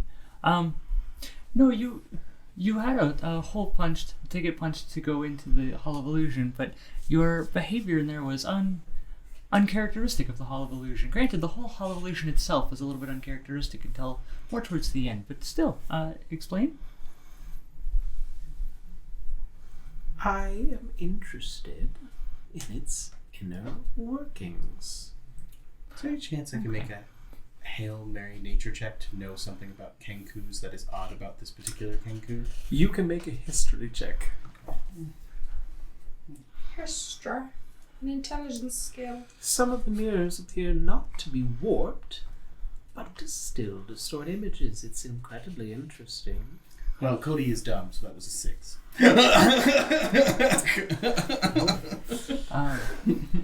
Why? Go ahead. Can I have both of you make a history check as well, please? Yes.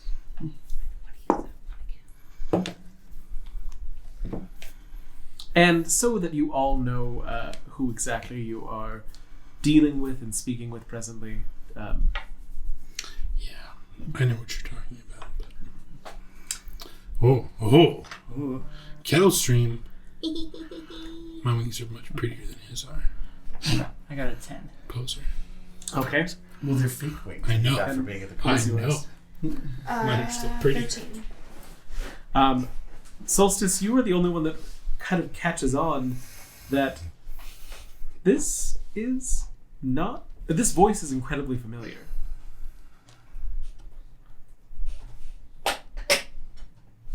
You recognize this voice as if you've heard it spoken with before, and not by a Kenku. So sorry, you were talking to me. Please say Yes. Because I think you indicated the person was male, and I forgot that I'm male too.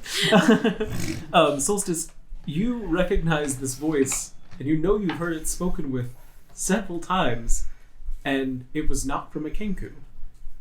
Okay. Was it Nicholas Midnight, or No. can I roll for who it was, or who was it? Yeah, go ahead. If you want to roll another history for who it would be. Oh, I recognize the voice. No. It's not really placeable, but you know that it's somebody that you know, and that person is not a Kenku. Have we met before? Maybe when you didn't look like you do now. I will tug on top of its head. It's like, it's a mask! You get a... I don't think you like that. Thank you. Hold on. It is not. And I am not an it. Perhaps you recognize, and there's like a puff of smoke, and suddenly standing before you is that human woman again, and looking now a little more buxom as she leans to the side. Is this form more appealing? If you are trying to seduce me, it is working, but I am also very concerned about this voice thing that my beloved is talking about. Just settling back, and this time not bothering with that puff of smoke to hide the transformation. You just see the parts rearrange as the Kenku becomes once again. To be honest, I've also never kissed a beak, so I'm still interested in this one. What do you all want with me, or may I go on enjoying my evening? You're the most interesting thing that's happened today, so I'm not really ready to give up on whatever it is we're doing. What are we doing? I'm following you guys. I don't know. What do you know about the inner workings of the Hall of Illusion? I'll tell you what I know if you tell me what you know. Roll persuasion. Can I give advantage? Help action? Sure. What does that look like? Whatever you're persuading, I will insert charming lines about how beautiful their plumage is. You just tried to rip off? 21. To be honest, Cody's much more interested now that it's a shapeshifter, confirmed, because that opens up a lot of doors. But she also Have you done much investigation of the hall? Not yet. Normally I'm quite busy. But you have interests in secrets. More than you know. As I'm now just flipping the tarot cards through my hand and put it behind my back. More than you know. Secrets and goings on. The very intense half-open beak leaning in almost nose to nose with you. He's underage. I don't think that.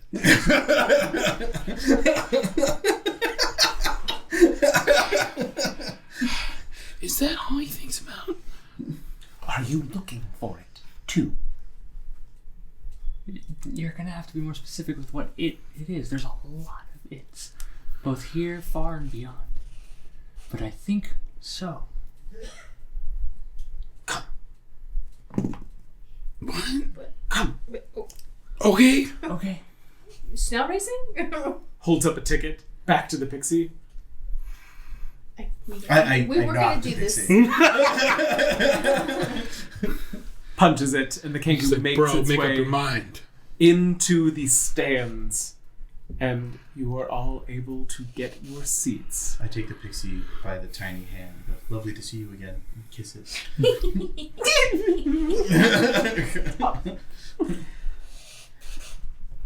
You're gonna break my little heart. It was the best use of an enlarged reduced potion I've ever had.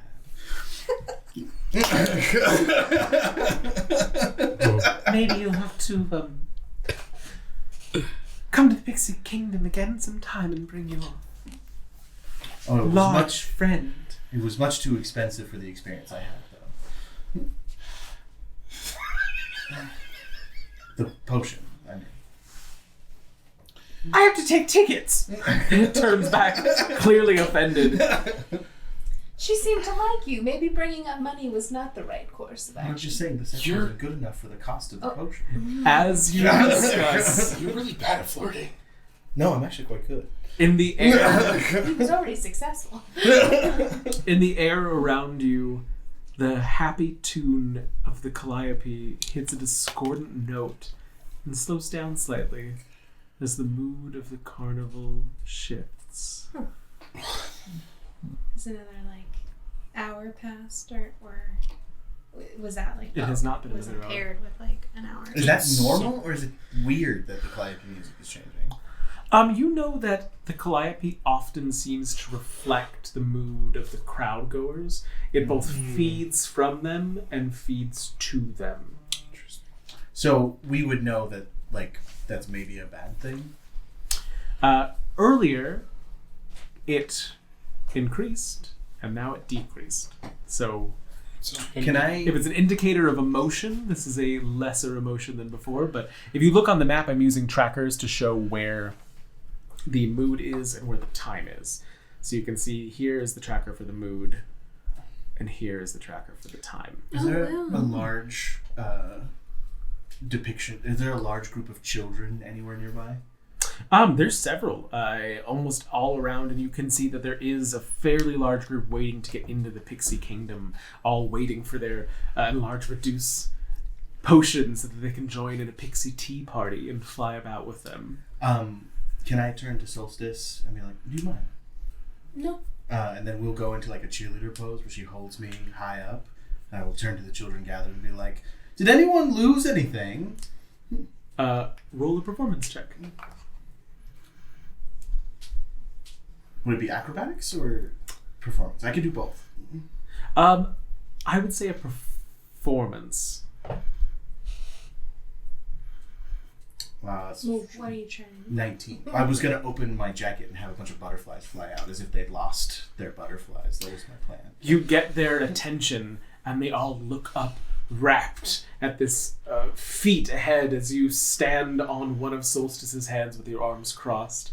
And then I go, because I found all of these, and I will shake out my coat, and just butterflies of all different scintillating colors will fly out and swirl around and land on children's arms and their faces and stuff. as they burst into laughter and several of the pixies come out to begin punching tickets, the calliope once again retains a happier tune. And then I will go, to be fair, that is all just a line from a script I am reading from, as these are actually my butterflies.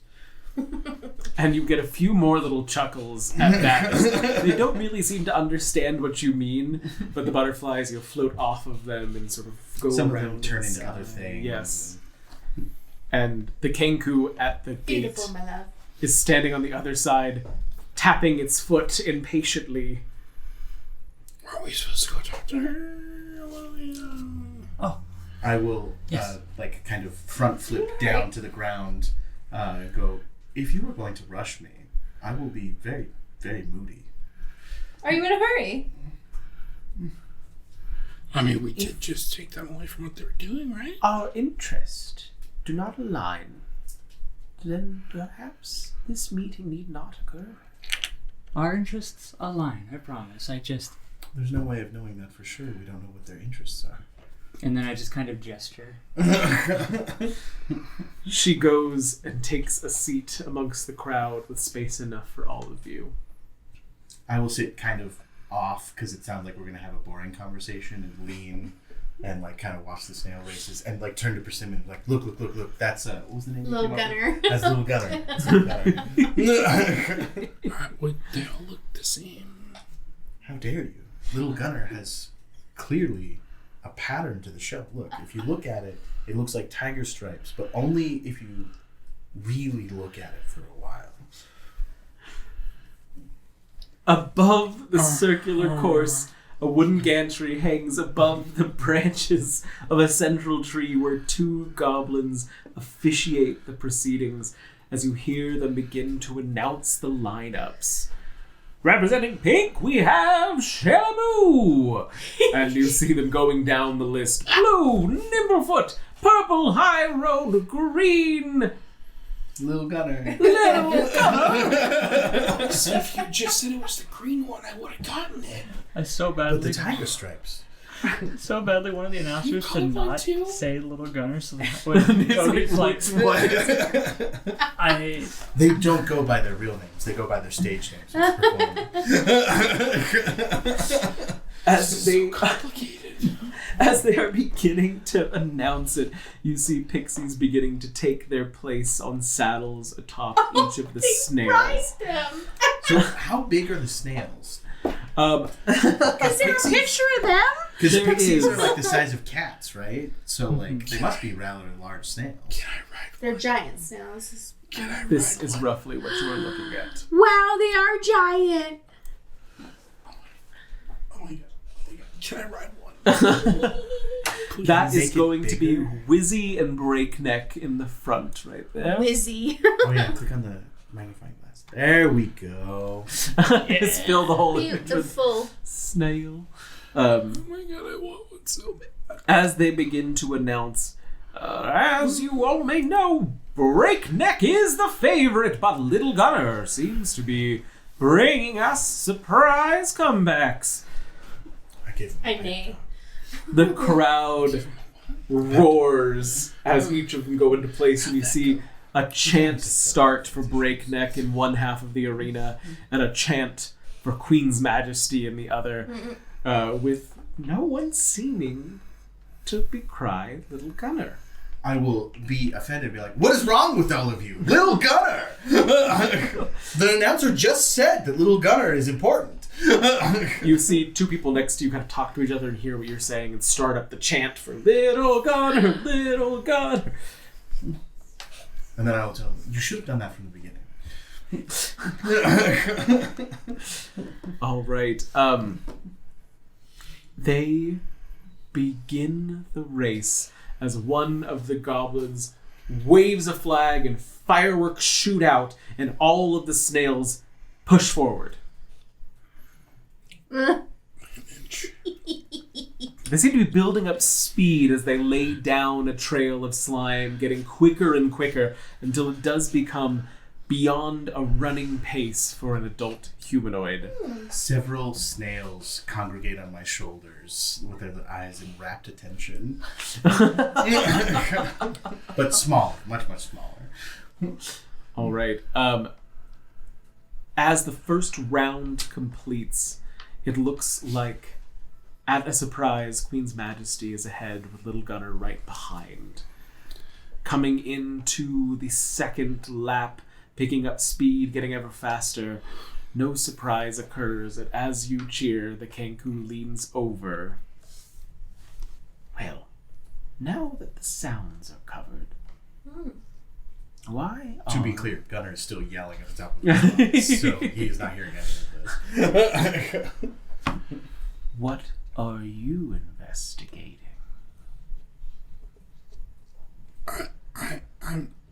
We're investigating someone who felt the need to give us tickets, even though we work here.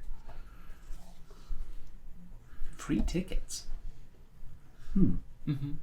Looking a gift horse in the mouth. I like it. What are you investigating? Well, since you've shared yours, I'm trying to find a Fey crossing. I believe it to be somewhere here.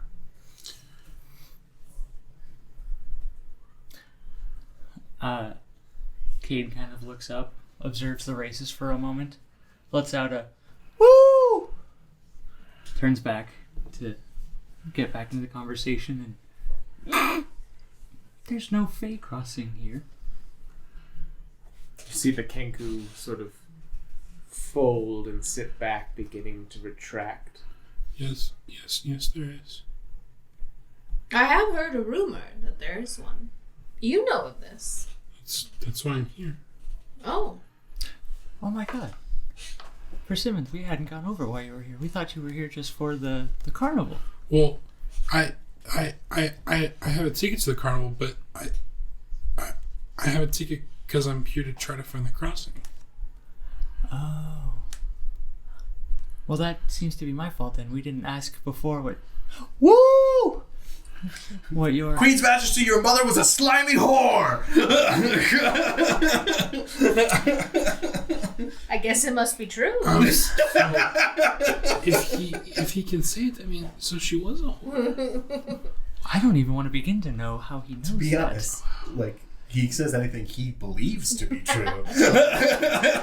That's the hole I see. That's For the non-believers among you, perhaps this will help.